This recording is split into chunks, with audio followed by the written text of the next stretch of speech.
Oh, hey everyone. This is the live magic Q&A with me, Madam Pamita, and my guest, Onareo. He is amazing. He's a dear, dear friend of mine, and we're so happy to have him here as on our show. If you don't know what this is the free live magic Q&A tea party. I don't even have tea this time. I think this is the first. I have never not had tea at the live magic Q&A tea party, or water or something. It's because I was going crazy because Zoom went cuckoo on me and I had to quickly scramble. There's no lipstick, no tea, nothing. It's just me and my guest. Oh, Gwendolyn says she'll give me some of her tea. Well, I think it's you're going to have to send it over here, and that's a little bit of a distance. I know Gwendolyn's over in New York City, and I'm in LA, so I wish you could. Anyway, this is a free live magic Q&A optional tea party with Madam Pamita that meets up every Sunday at 5 p.m. Pacific, 6 p.m. Mountain, 7 p.m. Central, 8 p.m. Eastern, come hell or high water or Zoom not working. We record this as a live free Zoom meeting every week. And if you're watching this as a replay on YouTube or someplace else and you want to be a part of the super secret clubhouse, you can be here with us live. It's amazing. It's fun. We always have a great time. You have a community here. And during these times when we're all in lockdown and we don't get to see each other in the outside world, it's like this big fun gathering of people, which is such a beautiful thing to have when we're feeling maybe a little isolated or a little alone. It's a lovely group that we always have in here. So you can join us here, and if you want to do that, it's very simple to do. All you have to do is go to spellsquad.com to become a member of the Spell Squad. And when you're a member of the Spell Squad, you get to come in the clubhouse and you get the secret code to join us on our meetings and directions on how to join. You get a link to come in, and you also get a free copy of my ebook, 7 Secrets to Supercharge Your Spell Work. So it's like all of this stuff. It doesn't cost anything. It's free. So if in case you are just stumbling on this, or you came upon this in some strange way and you're wondering who I am, I'm Madam Pamita. I have a shop called Parlor of Wonders, and you can find it online, and me online at parlorofwonders.com.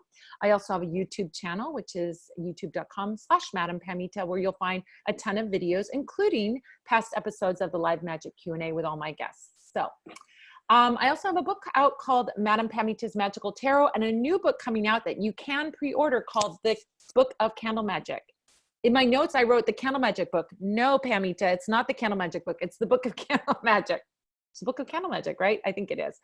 Anyway, you can find all that at parlorofwonders.com. There's all kinds of spiritual supplies, there's readings, and there are a ton of free resources for learning magic, all kinds of free things over there for learning magic, a blog, videos, all kinds of things. So just head on over to Parlor of Wonders, look under instruction, and you'll find out what's going on. If you're in our meeting here today, I'm so glad to have you here. We're so glad. We have a huge group of people today. I think this is like chart-topping number of people, despite all the technical difficulties. This is awesome. My guest for today, let's see, before I get to the guest, I want to say if there's any new news. All of our stuff that I was supposed to do that I've been announcing, all the events that I'm supposed to be going to have, of course, all been canceled. So there's no reader studio. Obviously, I was supposed to be at Paganicon this weekend. I'm not there. So we're just sort of figuring out day by day as it goes along. But you're going to have a lot of positivity here, a lot of hope here. And if you have questions about magic, you have questions about spirituality, you have questions about divination, all those good questions, you can put those in the chat if you're here live, and we'll get to them. First come, first serve. So getting your question in early means it's more likely to be answered. Just a little reminder, if your question is something like, is Susie going to be coming back to me? That's not a question that can help everyone. So those questions are great for a reading. If you want to do a one-on-one reading with me or with Onareo or a trusted reader, those are perfect questions for that. But these questions are broader knowledge questions. So the sneaky thing that you could do is, let's say you have a situation where you're broken up with somebody, you can ask the question, what's a good reconciliation spell? Because that helps everyone. But if you're asking personal questions, this isn't quite the right forum for that. Alrighty, so let me see what I'm going to tell you. See, I've got everything is a little bit on the, we're kind of winging it today. I'm going to tell you a little bit about our guest today, Onareo. He is a dear friend. First of all, I'm going to say he's a dear, dear friend of mine. He's located in New York. I'm located in LA, but every time I'm in New York, we always get together, have some fun together, and we always have lots of fun doing magical things and all that. So make sure that if you're here, that you're leaving your microphone on mute, because we can't have everybody's microphone on. So just be mindful that you're leaving your microphone on mute, because when you come in, your microphone is muted and should stay muted. Okay, so don't unmute yourself. If you have questions, you can put them in the chat for those of you that came in late. All right, so let me tell you a little bit about Onareo. Onareo's other name. Do you have people refer to you as Onareo, or people refer to you as Chris? Mostly Chris. I mean, on Instagram they say Onareo, but you know. Yeah, so because I always call you Chris, but I want to make sure I'm calling you by the right name. That's fine. Yeah. All right, so it's my handle really for. Yes. All right, so beautiful Chris is an amazing magical work. He's an intuitive tarot and numerology reader. So if you have questions about numerology, this is the time to ask them. He uses both systems to help people gain clarity and insight into their lives. He's a 3rd degree Usui Reiki Master, which is, probably most of the people here know, Reiki is that healing system that uses hands-on healing. It's energetic healing, and you can do it up close, and you can also do it at a distance. He uses magic as a tool for growth and evolution, and he studied and practiced several spiritual traditions, including spiritualism, which is a place that the two of us meet. And he's also practiced the Orisha traditions. And I think that's not the only thing that you practice or you are familiar with. You're kind of like me, a mixed bag, right? Yeah. So tell me a little bit about what you have done, like what other practices you've done. I mean, mostly, I mean, I'm Puerto Rican, so I grew up in in an island. So I grew up Catholic, as a lot of people, I'm assuming, right? Especially in the islands. So ever since I was a kid, there was a lot of candle burning in my house, or a lot of praying and a lot of prayers, to different saints and stuff like that. So that kind of like transitioned into different, when I kind of left the Catholic Church, I went into Wicca, which was very popular back in, I mean, I guess it's still popular, but it was very popular when I was a teenager. So that's really when I started learning about magic and, Okay, wait a minute though. You are a teenager still. How are you? Are you telling me you're not a teenager anymore? I thought you couldn't hear me. I was like, wait, what happened? so long ago when I was a teenager. I'm talking about almost 20 years ago. Oh my gosh, you look like a teenager still. That's the thing. That's the magic, That's what people are gonna do. Magic. And after Wicca, that kind of transitioned into spiritualism, which is something that that later I found out that my family practiced for my great grandparents and my grandmother practiced all their life basically, and then that went into the Orisha tradition. And also before I got initiated into what people call Santeria or Lukumi tradition, I did my Reiki initiation or attunements, which is what they're called. So yeah, it's basically a mix of stuff, because I've studied Zen Buddhism, a lot of stuff really. I believe that ever since I was a kid, I've always been very curious about different ways of seeing the same thing, right? Which is kind of like what religion is, or religious practices. So I think that pushed me to learn about a lot of stuff. Tarot, my first tarot deck, my dad got me when I was 13, which is actually, I have it here. Oh my gosh, you still have your original deck. Yeah, it's in Spanish, as you can see. Let me see if I can find. Oh my gosh, that makes me so happy. Yes, and I still have the first book I got with the cards. And that actually, my dad, I think that curiosity, I also got it from my dad, because my dad has always been into witchy stuff, or getting his cards read, or getting readings at different places. So, Yeah. Oh my gosh. What's so interesting? You and I are so alike in so many ways, because I love learning about other magical paths, other spiritual paths. It doesn't mean that necessarily I'm going to become full force in that, but I love seeing that the truth in so many different spiritual paths. And I will often take, I always say my first candle magic was in a Catholic church when I was a little girl, like lighting a candle for an intention. is a candle magic. That's what candle magic is. Yes. And that's what I was doing, even though my mom was super Catholic, you know, it's like, but she never like, she was also magical, you know? So it's that same thing where you can find, like, I don't look at any spiritual path as like, that's the right one and all other ones are wrong ones. I see truth everywhere I go. And I see, you know, I don't necessarily embody every single part of that spiritual path, but I go, oh yeah, that I get where that is. And I see that, and that makes sense to me. And that works for me. And I kind of see a lot of truths everywhere. So I think you're probably the same way, huh? Yeah, I think it's how people speak different languages, but it's still, you know, they can still be talking about the same thing. So that's the way I see it. Yeah. And actually, I think it's just the best way to understand people. It's kind of like learning what their beliefs are, and you know, how do they think about life, you know.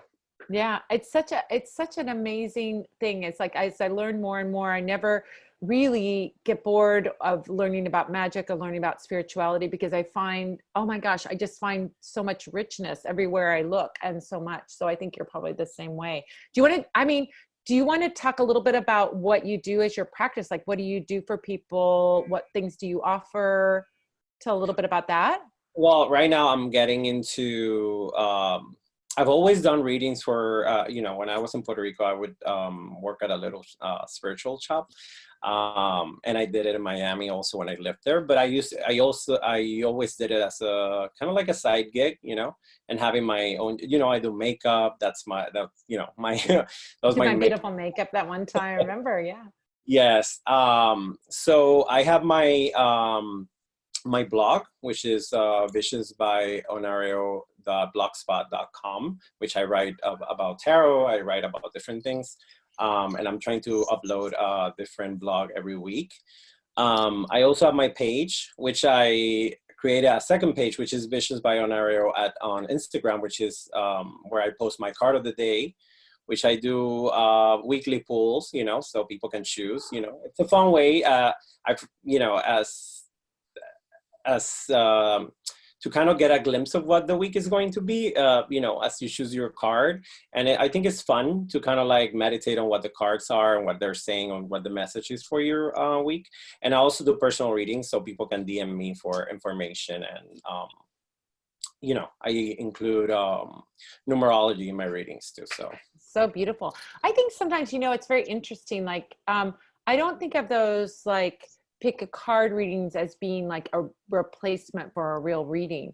But I often think that those have like a, can sometimes be a place where people can get a message from their guides about something. You know, maybe they're feeling worried or sad, and then they see something that directly speaks to their concerns. It can be a place where those kinds of synchronicities can happen. Yeah, and I think those are really lovely. That's exactly what I was going to say. Synchronicity it's just a way of, maybe you don't know and you're just scrolling and you just see that post, and that's really what you need to hear about you know. So I find it it's just a good practice, and I find it very interesting that a lot of people write or comment on the, you know, oh my God, I was just thinking about that, or oh my God, you know, you were so right on.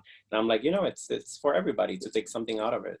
I like my messages to be more inspiring and more something that everybody can apply, instead of saying like, oh, you're gonna meet 2 people next week, you know? Yeah, it's not, it's like a weird thing like horoscopes. I don't think of horoscopes as like, oh my gosh, I'm going to live by my Cancer horoscope and what it says this week. I just look at it as like, oh, that makes me something to think about, or something to muse on, or it might be a message for me about something if I'm worried or concerned or thinking about something, you know, like thinking of it in a little more of a lighter way. But I think it's a great way also for people to get an idea of your reading style. You know what I mean? Like they can get an idea of who you are and your reading style from seeing your, you know, pick a card. So I think that's also really, really good too, you know? Yeah. Well, do you want to get to some questions? Are you ready to jump in? Sure. Okay. All right. So first question is coming from Nina. Nina wants to know, how do you know the difference between whether you're jinxed or you're cursed? Do you think of jinxing and cursing, I guess, as different things? How are they different, and how can you tell? I guess I would sort of say that. You want me to answer? Or? Yeah, you go ahead. I'm going to give it to you first. So I'm very I have my own way of thinking about curses and jinxings, because I do believe that in order to be cursed, you know, it takes a lot of energy out of someone to work a curse and or an effective curse as to what it is. But also it could be very simple, you know, from a thought process. It just really depends on how focused that person that's doing that, you know, how the amount of focus and energy, right, that they can put into something, and they don't even have to burn a candle or do anything, you know.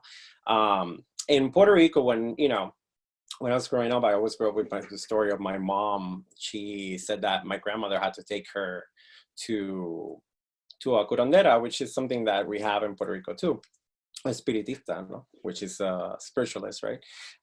Because somebody put the evil eye on her, you know, when she was pregnant. So my mom had a lot of complications when she was born. But, you know, it's just pretty, you know, it's something as simple as people don't let anybody touch their kids or their heads, or when someone's pregnant, they don't let anybody put their hands on their belly, you know. Or if they do, then you have to kind of like say a counter curse or something, like a whisper a blessing or something, saying, you know, wishing well, right? But I also think that it has a lot to do with your own perception of how, what boundaries you have from people, you know. So let's say, for example, if I think the way that it's like getting sick, you know, getting cursed is kind of like getting sick.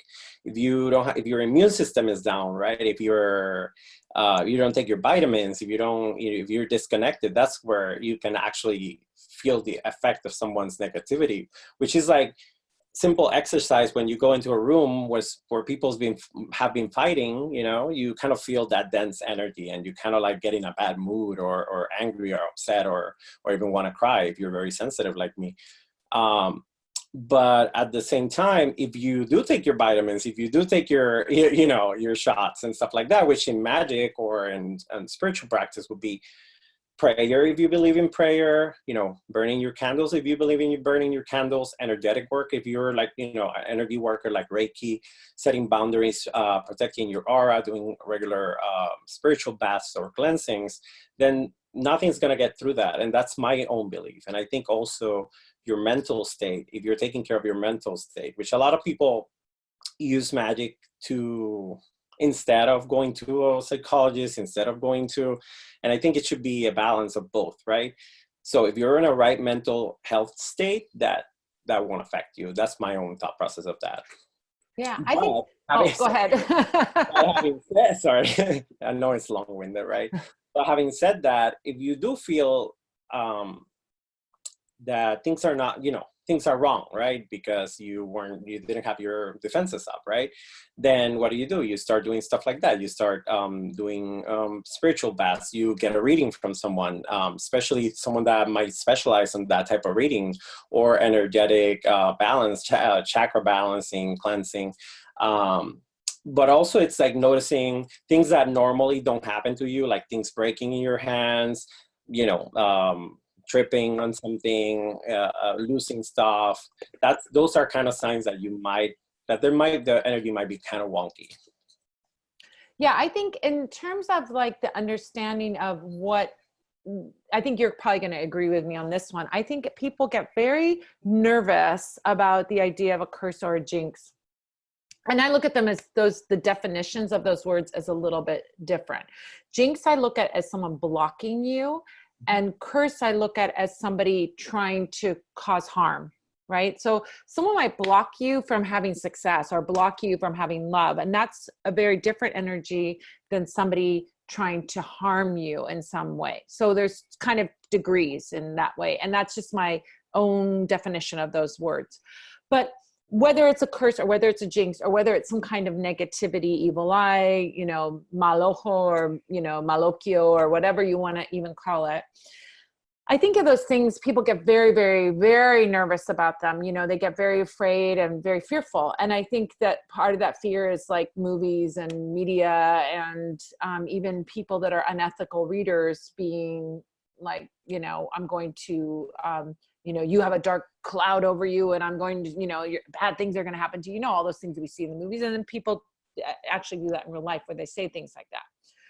But what I say that those things, that negativity, let's just call it generically, negativity is very real. It can happen. Doesn't happen as often as people think it does. You know, that's the first thing I want to say. A lot of times people like jump to that conclusion that one thing bad happens and it's a curse, right? Or they go to that place. But when someone comes to me, I think you want to come, if you think something like that has happened to you, you want to look and have a reading or have a check-in with a trusted reader. Don't go to the $5 palm reader, because the $5 palm reader is going to tell you, how are they making their money? It's not off the $5 palm readings. It's charging you, $1,000 to remove a curse. So first go to a reputable, trusted reader, or have a friend do a reading. Hi, you guys, just make sure, just a little interruption, make sure you leave your microphones on mute. Don't unmute yourself. If you have a question, you put it over in the chat. Anyway, if you get that reading, you can have that confirmation, or, they can tell you what the issue is, and I would even say, go into the reading and say, hey, I'm having a problem finding a relationship.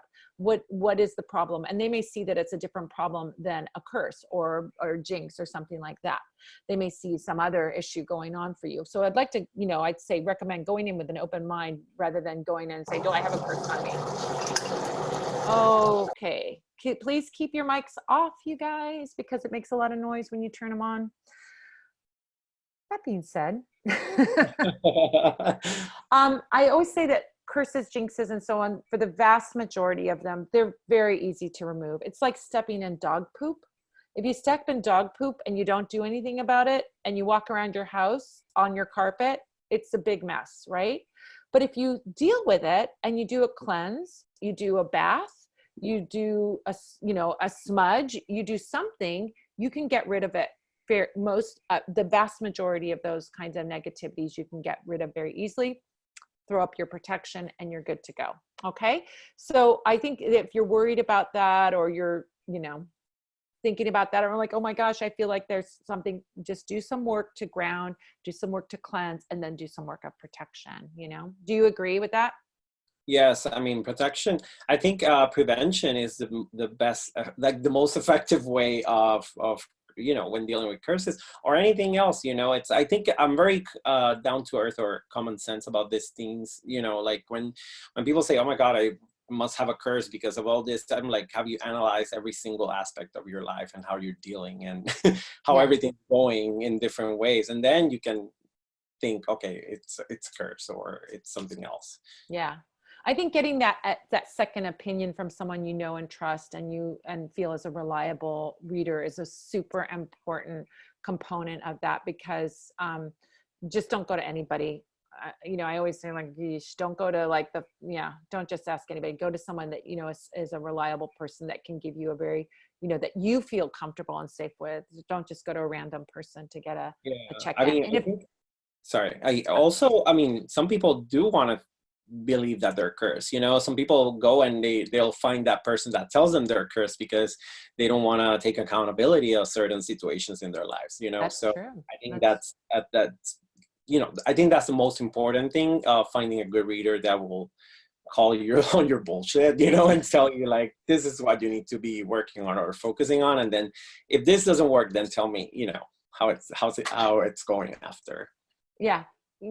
Girl, your problem isn't your curse. Your problem is you are going out with the wrong guy. Exactly. I think it might be more difficult to get rid of a bad lover than a curse. So funny. All right, we have another. This is a really, really great question. And so apropos, this is Shannon, who was my guest last week. Was it last week? It feels like it was a long time ago, but it was last week, wasn't it? Shannon, was last week, the week before? I'm so confused. Anyway, Shannon McLaren wants to know, what tools are you using now to keep yourself clean with all the COVID-19 panic happening? What are you doing about all of this, what I call keeping your emotional, psychic hygiene? For me, okay, yeah. So in particular, I mean, besides the common normal things, which is, the physical things, I have been using, actually, it's not that I want to promote an app, but there's this thing called 10% Happier. It's an app, which is about mindfulness meditation, which is this reporter came out with a book a couple years ago. And that thing is amazing. I've been doing it probably for, I think maybe subconsciously, I was getting ready for this because I've been doing it since a couple months. Every single day you take 5-10 minutes and you just do your meditation. It could be grounding, it could be loving kindness, it could be any type of thing. So that's a practice I include in order to not go crazy, because here in New York we have the majority of cases right now in the whole US. And it's scary to go outside. I've been outside just to get groceries, and every time I have to go outside, it's scary. But I mean, my positive mindset, things are going to get better. And that, that's the hope, right? And really, again, you continue to do my tarot practice, continue to find out what's going on inside. I did a post on, and I did a blog on it, and I did a post on the Hermit card, which is the one I pulled, when the week started. And it was really, I deliberately pulled the Hermit card out of every deck that I had, available. And I started looking at the imagery and, meditating on that, right? So Hermit is all the energy about going inside, right? And kind of like finally facing what you have been avoiding or ignoring throughout all this time, because we like to be so entertained by music, by movies, by people, by experiences, by hatred, by whatever it is that's entertaining our minds. And right now we're kind of are forced to be inside and go inside. So that blog is posted on I did a short spread on what the Hermit means to us. And I think it's a good practice to do, especially if you have cards, if you're a tarot reader or beginner tarot reader, and you want to kind of explore that aspect of yourself, you can go and look at that post too. Oh, I love that. I think that's amazing. I think, the one of the things I always say about the Hermit is the Hermit goes within to bring out that light, that lamp of wisdom and knowledge of what they gained when they were by themselves. So it's never isolating, like you're never going to see another human again, but it's like retreating, going within and then bringing it back out again. There's a lot of, I think what I call right now, for me, it's like practicing psychic hygiene right now. So it's like you have that physical hygiene of like, yeah, I'm not going to go lick a doorknob right now. You shouldn't probably be licking doorknobs anyway, but I'm definitely not going to lick a doorknob right now. Right. So, you practice those physical things. Oh, look, we have a little guest appearance. Hello. That's Glinda. We have, all that physical hygiene that we're doing, but I also think that mindfulness practice that you're talking about is like exactly the right thing. And part of mindfulness is paying attention to how things affect us emotionally and spiritually. Is this making me feel afraid, fearful? Fear and despair are the lowest vibration emotions, right? Those are the lowest vibration emotions. You don't want to cultivate those or feed those. You want to distance yourself from those low emotions as much as possible. So if for me, I'm going to talk about what works for me. Watching the news, not good for me, because I see the news creates a lot of fear and a lot of panic and a lot of all these emotions. Because why? Because the news wants you to pay attention so that you listen to the advertisements so that they can sell more advertisements, right? So they want you to be, oh my gosh, I need more. So I go, I'm going to distance myself from that. Some news filters through to me, and that's okay. But for the most part, I'm not immersing myself in that sludge over there, because that's, for me, sludge. Some other people can read it. Like my boyfriend, he can look at the news all day long and nothing phases him. He's a Taurus. Nothing phases him. But for me, I look at the news, I'm a Cancer, and I just pick up on all that energy, so I can't do it. So I say, practice your psychic hygiene. If something doesn't make you feel good, if something makes you feel afraid, if something lowers your vibration, then don't do it. Hey guys, coming into the room, just make sure that you keep your things muted, because if you unmute, we get to hear all your noises in your room. It makes extra noise. So just keep your, don't press that microphone button. Anyway, so, oh yeah, don't do that. Don't do that. Don't do that. It's exactly what I said not to do. All right. So keep your thing muted. Just don't touch it. I'll unmute you if you need to be unmuted. Okay. So sorry about that. So anyway, that's practice that spiritual hygiene and that psychic hygiene to just keep your sanity. Then I guess there's the avoidance part of it, but there's also the other part of it. What can I do at home when I'm home alone that makes me feel better? Is it doing art? Is it talking to my friends on FaceTime? Is it spending time with my family? Is it cooking? Is it meditating? Like, find those things that really get you into that comfort zone, right? Would you agree? Yeah, I mean, it's all about, I think there's this, because of all the noise pollution and all the, entertainment pollution that we have, we're so afraid to be with ourselves, or kind of like scared of kind of like what's there, when actually what's there is what's actually can keep us sane, throughout things like this, because we are, that we are our main, as I say, we're our main responsibility, our main responsibility is with ourselves. So we need to be okay with that. So all that you said, definitely, meditation, cleansing, I had some herbs. I did a spiritual bath the other day. I keep doing that, you can do your meditation, your prayer. You can set an intention of healing, or sending good thoughts, which is, law of attraction, which you're always talking about that. And it's really what magic is based on,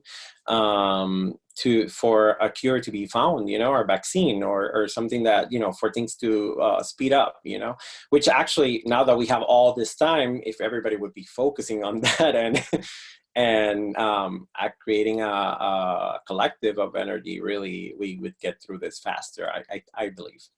Yeah, I mean, I really feel like during this time, a lot of my work is to be that place of, like this that we're having right now, is be a place of positivity, hope, not be a place of fear. Like, people have to find, people have a need to connect to others, but a lot of those connections out there are very fearful. So it's like, how can I be a place of people finding hope, or people finding calm and peace, and that's what we want to, as spiritual people who have a platform to work from, I would say. How can we be that source of peace, or that source of calm and rationality, even, as we look at all of this. So yeah.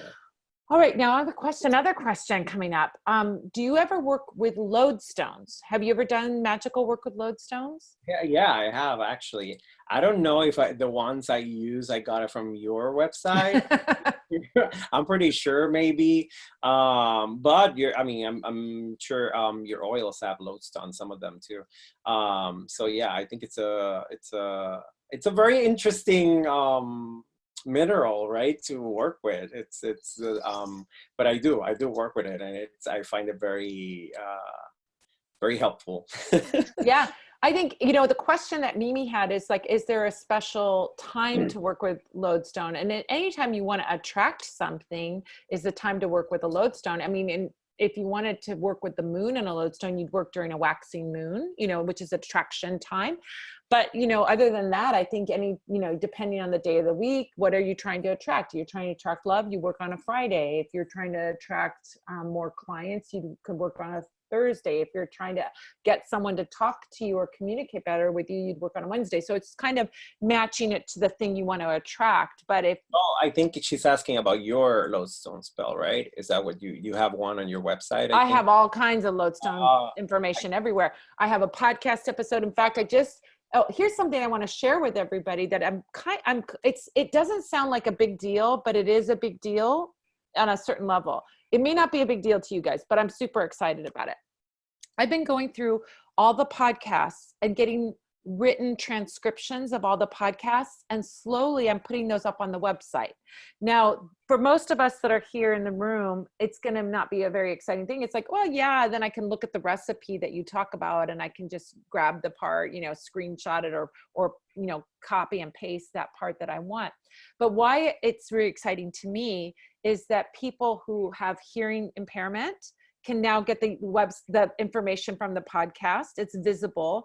And the other part is people that don't speak English can run it through Google Translate, and they can get that information off of those podcast episodes. So I'm kind of excited about it. So it's probably not going to be a big exciting thing for most of us here, but for the bigger world and this big world that we are in, it can be a very, very exciting thing. So anyway, I was just working on the lodestone one and transcribing it and getting it in shape. And I don't know if it went up or if it's going to be going up soon, but you'll see that up there. If not now, it'll be up pretty soon. But what's the best time to do lodestones? To do a lodestone spell is anytime you want to attract something. And if you want to do it in line with the moon, you do it when the moon is waxing, which means getting bigger and bigger after the new moon. All right.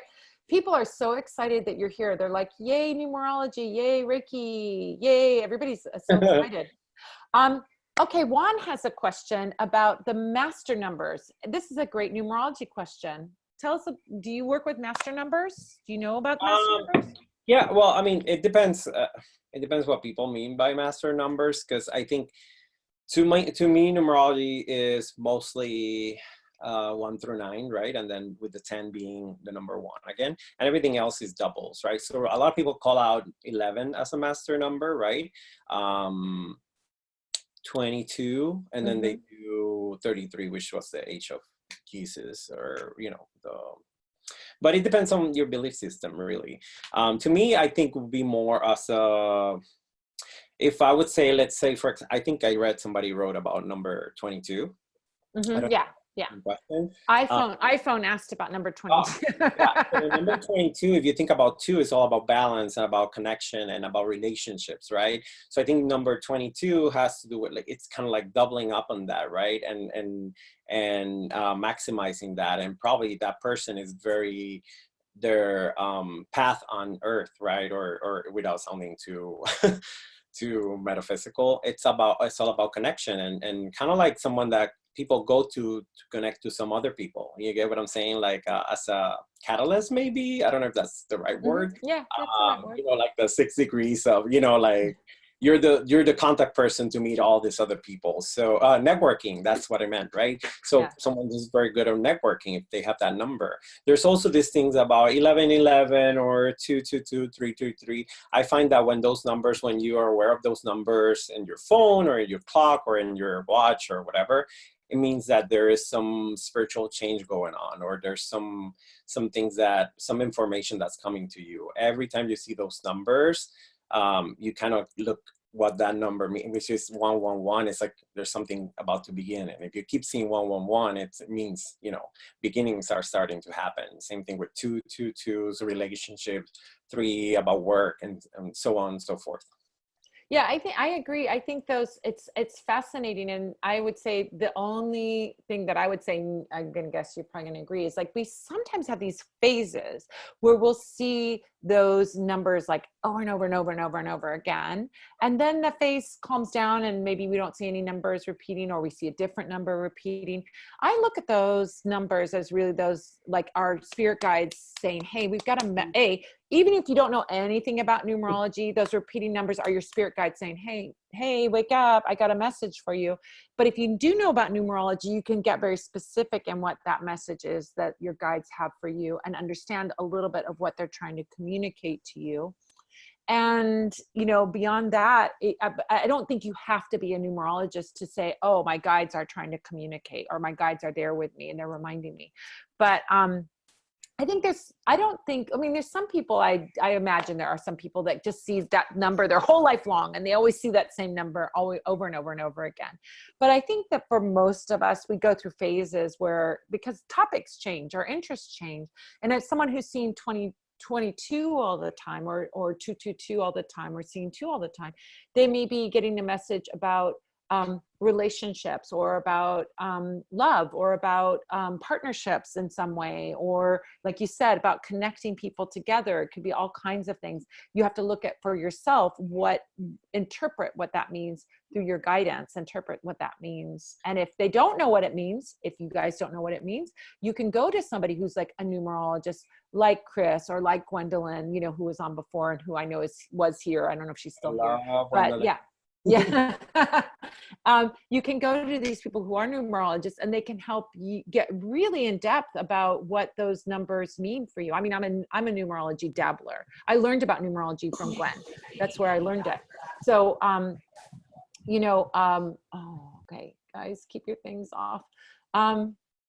So anyway, it's like all these things that I have to manage on this system of Zoom, which is different than the webinar version. So hopefully we're back to the webinars next week, you guys, and I want you to remind you to pay attention to the emails that come in, because the email that comes in next week will have a different link, because we'll be hopefully going back to the webinars if Zoom is up to speed. All right. Hey, someone from Puerto Rico, PR, says, I'm from Aguadilla. It's Jesus. Do you know Aguadilla? Yeah, I mean, Puerto Rico is very small, so yeah. Yes. Oh my gosh, all the PR contingent is here. Wepa. What's Wepa mean? Now you got to teach me. Wepa is kind of like, what's up? Or hey, kind of like, hey. The Akashic astronaut, the Akashic astronaut is saying Wepa. All right. Yeah. I know her from Teresa Reed's lives that she does every day. So. Oh, that's so awesome. All right. Yadi has a question. Hey, Chris, are you familiar with, or have you practiced Puerto Rican sanse or espiritismo? Did I say that right? Espiritismo? Yeah. So espiritismo is kind of, espiritismo is the word for spiritualism in Puerto Rico. However, it's not, I don't know if you're familiar with Allan Kardec, which is kind of like the father of spiritualism, but European spiritualism, which is also called scientific spiritualism, which is about table tipping and rapping, and the Fox sisters, right? If you're probably very familiar with that. Old school seances. Yeah, and he actually wrote a lot of. There's actually a movie on Netflix from Brazil. He wrote a couple of books which are considered textbooks on spiritualism, right? So in Puerto Rico, there's this interesting practice that also happens in Cuba and in Brazil, but Puerto Ricans are kind of known for it in a bigger way. I mean, Cubans are known, and in Brazil, they're known more for candomblé and, santeria. But in Puerto Rico, spiritualism is like more of a big thing. So espiritismo is kind of like a blend, kind of like hoodoo, So it would be like a folk spiritualism, right? So it has a lot of prayers from Allan Kardec books and practices, but it also has a lot of prayers to, like, let's say the Madama spirit, or the Congo spirit, or even Orisha, the 7 African powers, and the lonely soul and stuff like that. So yeah, I'm very familiar with espiritismo. Sanse, very. I know what it is, and which is, sanse is kind of like the Dominican version of Haitian voodoo, which is practiced in Puerto Rico too. So they have similar deities or spirits, like the Gede, or the Baron Samedi, or spirits like that, but it's a Dominican version of it. But I'm not a practitioner of that. It's not my practice, but I'm very familiar with it. But espiritismo, yeah, for sure. My family, my great grandparents and my grandmother, practiced that for the longest. That's great. I mean, I love finding out about all these other practices and all that they have to teach us, and all the wisdom and everything. I mean, there's wisdom, we can find wisdom everywhere, so it's fascinating for me to learn about all this stuff. So I love it. Got another question.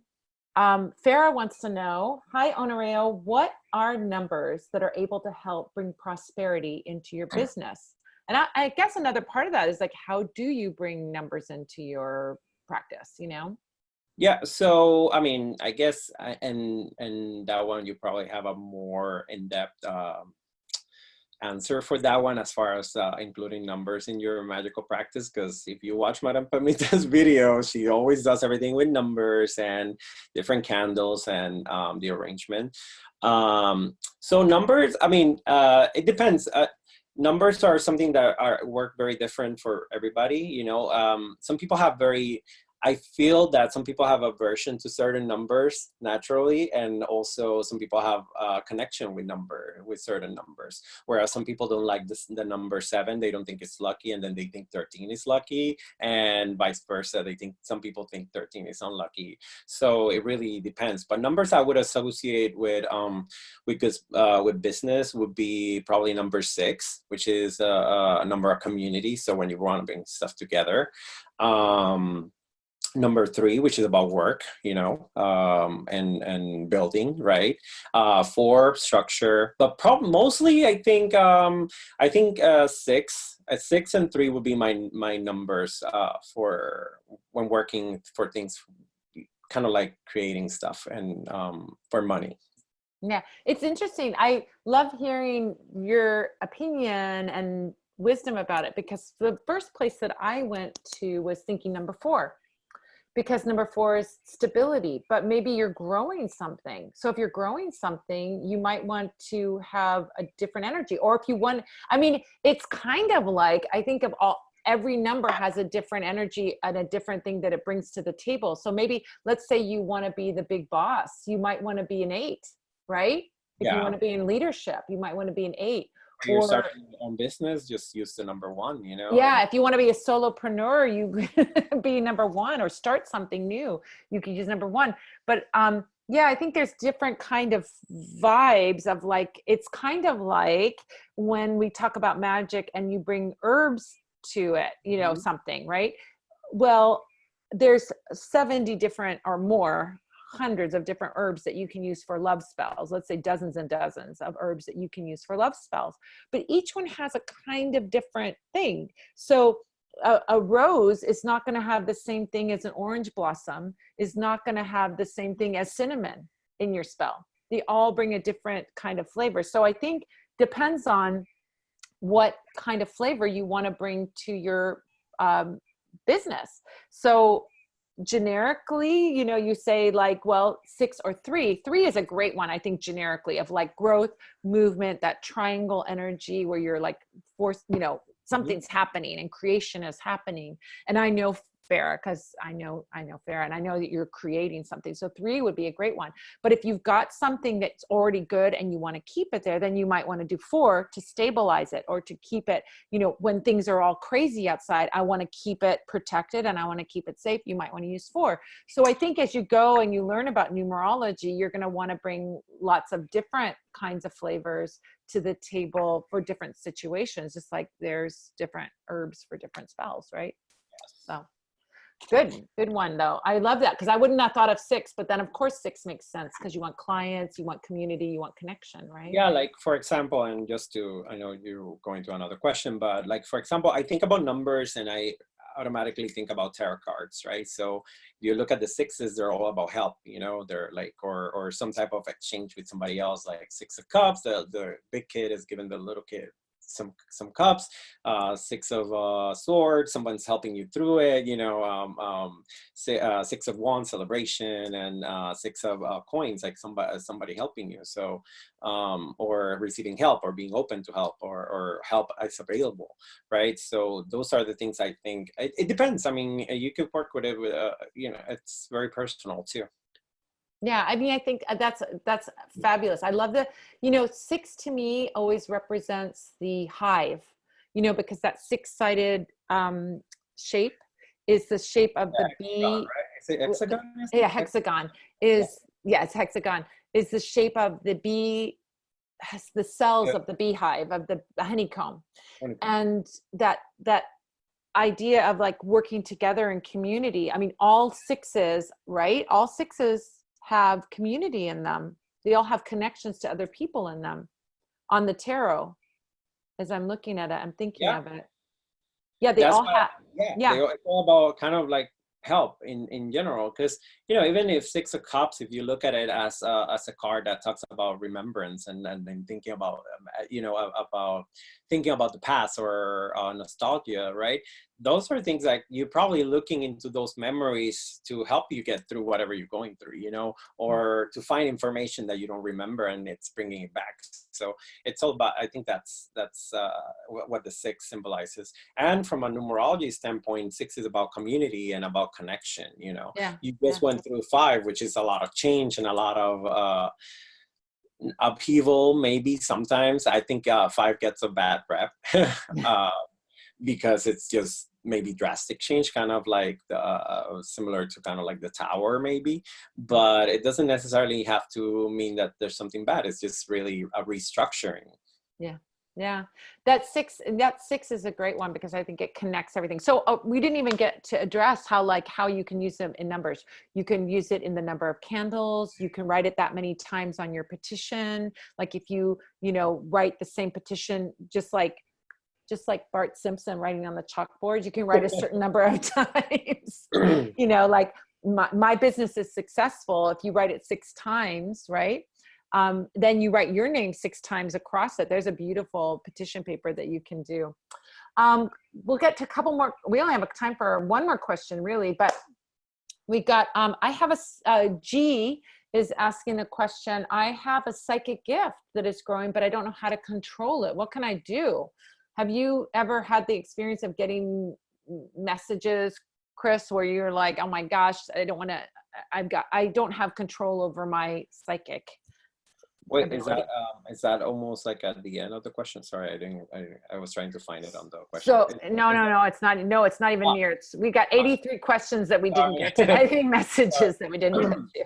So when I was a kid, so that's an interesting question, right? And it depends on the gift. And I think there's also when people refer to something as a gift, right, or as an ability, I think that because of Hollywood and because of a lot of other, a lot of thoughts, people are either scared of it or think they have to act up on it, or, you might be very good at drawing, but you might not want to be an artist, so you don't have to really focus on that. You get what I'm saying? So, first of all, if you have a gift and it makes you scared, you don't necessarily need to work on, you really have to work on not being scared or on finding out what's scaring you, right? Versus trying to just jump into it or just shut it off. That's really what I mean.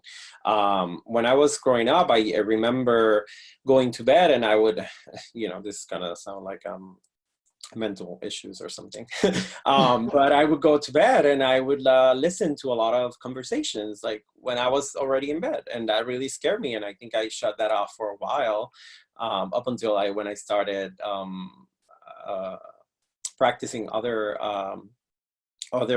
traditions where I really, where you actually can connect with your guides and understand what are your thoughts, what are thoughts that are coming from outside, and what are energies, and how, so I understand that. I don't think you should be scared. I think there's a wealth of information out there to work on your psychic development. And I mean, if it's something that you don't want to deal with because that's not your thing, or it really scares you and you are not able to get over it, then you can just simply ask and set that intention that you don't want to be, if it's spirits, let's say, right, or spirit guides, that you don't want to be approached that way, I have one, I had a friend that passed away when I was just out of high school. And I remember we did, they did the rosaries, which is a practice in Puerto Rico. They did like a novena, right, for the soul. And then I was sleeping and all of a sudden I woke up, but I was kind of like floating, right, like outside of my body. But I woke up, my mind woke up, and I heard his voice, and he was saying, "Hey, Chris," and I was like, I was super scared because obviously it just happened out of, it had just happened. And I asked him if I asked if it was him. I I was just scared. And he says, yeah, I'm fine. And I was like, okay, fine. And I was just, let me just wake up because I'm just scared shitless. So the next night, I had a dream with him, and he just was stood in a corner, and he just smiled. And I take it as that he understood that he scared me, by just being that, because again, I was just open to it, right?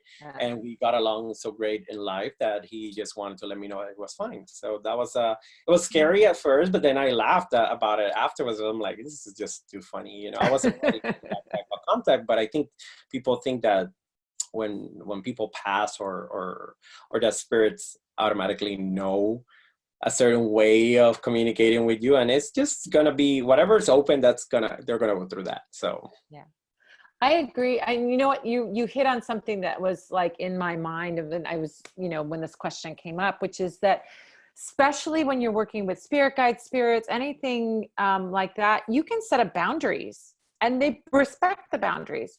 So just like you don't leave your front door open all weekend long while you're on your vacation, you don't leave your front door open and wide open for anybody to come in. You don't want to leave your psychic boundaries open. So if you set a psychic boundary, the spirits or whatever cannot come into that boundary. So if like my kind of go-to is to say, okay, I'm going to work with this talking spirit board, or I'm going to do some spirit connection of some kind. I'm only inviting in spirits of the highest vibration who are going to give clear information, helpful guidance. And that's it. It's like you want high vibration. You don't want any mischievous spirits coming in. You want them to give clear information, because it doesn't matter if they're nice if they're not going to give clear information, and you want them to give helpful information, right? There you go, right there. So then what's going to come through is going to be spirit guides or spirits of ancestors and so on that are going to be helpful. And once you do that, you won't have any problem. So like people that sit down with a Ouija board and they're just like, oh, let's see what the Ouija board says. It's like leaving your front door open. Any old spirit can come in. If you sit down with your Ouija board and you say, I only want spirits of the highest vibration, or I only want my spirit guides to come in, is another way you can do it. Clear information, helpful information, then you will only get those things. So you have to set an intention before you do any work. But when any kind of psychic work, if you're like, I only want this, I only want that, you get to set the boundaries. So just say it out loud or write it down or think very strongly of that intention. And I think that's a really good way to sort of, if I don't know how to control it is happening, that'll help you with that part of it. Oh my gosh, that hour went so fast. I didn't even miss my tea. I didn't even miss that. I mean, so thank you so much. I want to remind you guys that next week, it says on my calendar, but that there is not going to be any show next week, but actually there is going to be a show, because next Sunday I was supposed to be at a Ukrainian Easter egg event that isn't happening. So since I'm not going to be at that, I will be here with the Q&A. I believe my guests are going to be Dr. Amanda Cohen and Diana Zalecki. She's the host of Healer Doula podcast. And Dr. Amanda Cohen is an amazing, she's an amazing spiritual, she does Reiki and she does acupuncture, and she does distance acupuncture, which is amazing. I had it done on me. It is phenomenal. It is like, I was a little bit like, okay, let's just see what happens. And it totally works, which is nuts. But if, you can see how, like, if Reiki works and you apply the principles of acupuncture, why not? Right. So anyway, we can talk about that next week. So I will update my calendar to say that. The link for next week will be a different week. We'll be back to the webinar format, hopefully, if Zoom is working, and we'll be back to that. So we'll be here next week. I hope you guys will all join us. Since we're all in isolation, what a great place to be together and not feel like we're alone. So I hope you guys will join us next week, same time, different link, maybe the old link, maybe a new link. We'll see what happens. You'll get an email. If you're not getting an email, make sure you're on the Spell Squad, spellsquad.com. We'll get you on that email list and you'll get that notification. And Chris, I want to thank you so much for being here with me. This is amazing. Yeah, thank you. It was amazing. Yeah. It was so great to have you. Thank you. Thank you so much. I mean, I've watched you since so many years watching you, and I've never thought I was going to be in your in your live Q&A. So thank you so much. I know, it just worked out perfectly. It was like last minute. Last week I'm like, I don't know who my guest is going to be. And I'm like, Chris could be my guest. So it's kind of you to come at this very short notice. And look, as a result, we got the biggest turnout we've ever had live. So this is going to be, Yeah. you are the, you win the prize so far. I work with the number 6 and the 22. and and I use your magnetic attraction oil. Plugging in your products right there. See, kids, magnetic attraction oil works. It does. Thank you so much, you guys. Thank you, all of you, for being here. Spell Squad members, old and new, thank you so much for being here. We'll see you next week where my guests will be, we think, Diana Zalecki, and it will be Dr. Amanda Cohn. We're hanging out. It's going to be a first time we have 3 people going at once. So that'll be really, really, really fun. So I hope that you come. We always have a great time here. It's a really great place for you to ask your questions. And I hope to see you then. So bye, Chris. Bye, everybody. Bye. We'll see you next week. We'll see Chris in the audience. You can ask Chris questions in the chat. If you didn't get your question answered, you can ask him in the chat next week because he's here every week. Of course. Yes. All right, everybody. Stay safe. Keep your psychic hygiene as well as your physical hygiene. And we'll see you here next week. All well. Okay. Bye. We'll see you then. Bye.